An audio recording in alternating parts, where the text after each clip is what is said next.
Most of the friends who have been to Daytona know the famous scenery here. There are sports car races and motorcycle festivals. But few people know that there are two historical sites only 0.4 miles away from the beach. These two historical sites contain exquisite architecture and handicrafts. They are Hotchkiss House, which was built in 1905, and Lilian Place, built in 1885. Hotchkiss House. This 1905 three-story home, built by E.H. Hotchkiss, marketer of the first stapler, now a cultural event site.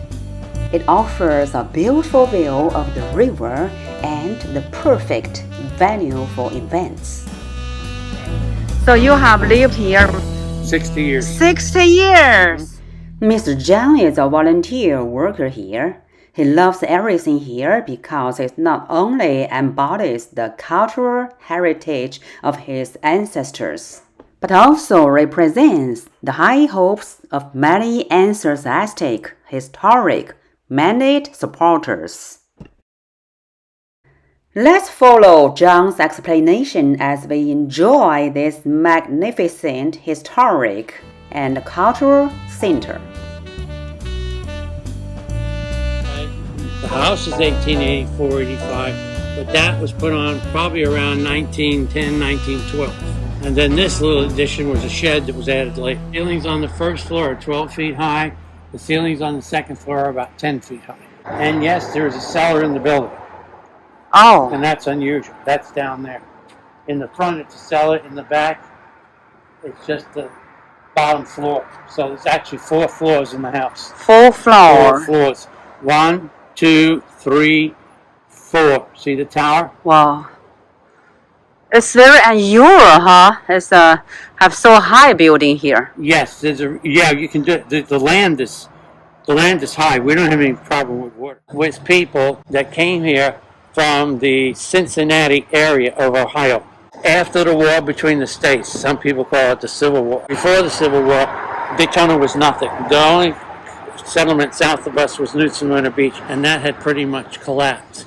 A third of them went back to Mallorca, a third went to St. Augustine, and a third died. After the war between the states is when Daytona was visited by Northerners. There was a reason for that, because anybody who was involved with the Civil War in the South could neither vote nor hold public office. Our currency was out of commission, so Confederate currency wasn't worth much. And so the Northerners, or the Yankees, had money and could buy up cheap land because it's the only thing that people who were residents or colonizing here had. So that began the move from Ohio and that area south to Daytona Beach. Matthias Day is the man who bought up a lot of land here. Daytona Beach, named after Matthias Day. He went bankrupt. So the land went up for sale again, and better prices. So the people that built this house built it as a northern house. And this would be a type of house that you would see on the eastern coast, or maybe some areas along the Great Lakes, because it has a tower on it, and that's called the Widow's Walk. And the characteristic of the ancient days, they would go up there because supposedly you could see out to the ocean, and you could see if your fathers or your brothers or other relatives were out there in the ocean. That didn't work here because you can't see the ocean from up there. But what it turned out to be is a wonderful idea for air circulation. Hot air rises, and so the summer breezes here primarily come from the south and the east. So you open a few windows on the second and the first floor, and then you open the windows on the west side, the 2 diamond windows, and the north side, and hot air rises and is sucked out of the house. So you have an airflow through the house. And they, I don't think, built that with that in mind. Now, in southern houses, the further south you go, the more you'll find the custom is to paint the ceilings of the porches blue. And the reason for that is they believed that when you had insect problems, the insects would have a tendency to fly up to the blue sky, instead of landing on you. Having sat here a number of hot summer nights, evenings, or whatever with no breeze, I can testify to you that it does not work. John gave me a tour of the house. If you ask me, how do you feel? I can only say, you have to feel the wonderful atmosphere for yourself.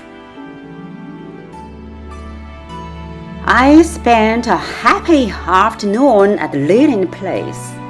Thank you, John. Thank you, Lilian Place.